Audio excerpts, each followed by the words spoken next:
Alors là, on est sur une installation de thermostat Netatmo, qui est un thermostat à contact sec.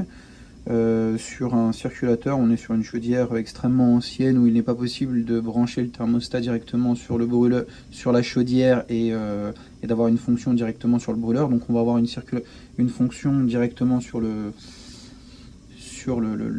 circulateur. Ça va permettre d'arrêter et de redémarrer le circulateur une fois la température ambiante atteinte. On peut faire ça sur diverses pompes sanitaires pour divers usages. Là, ce qu'on va faire, c'est on va créer une dérivation sur l'alimentation électrique du circulateur. Alors, au niveau des câbles électriques, là, on a ici notre alimentation, la phase, le neutre et la terre. On vient brancher directement sur l'alimentation du circulateur, on vient brancher en direct la terre du circulateur. Pareil pour le neutre, on fait un branchement direct du circulateur, de ce câble-là du circulateur. On va le brancher directement au neutre de l'installation.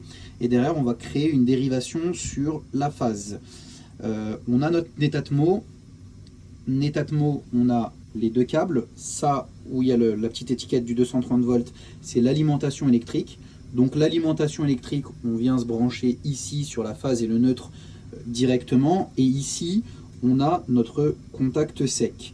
Donc on va faire une dérivation, on va avoir un premier fil du contact sec qu'on va brancher en direct sur la phase de l'alimentation électrique, et ensuite on va venir mettre le second fil, celui-ci, au niveau d'un domino avec la phase et l'alimentation électrique du circulateur. Ça va nous permettre de créer une dérivation sur l'alimentation électrique du circulateur, et ça va permettre d'agir au niveau du circulateur. Le thermostat agira comme un interrupteur on-off sur le circulateur.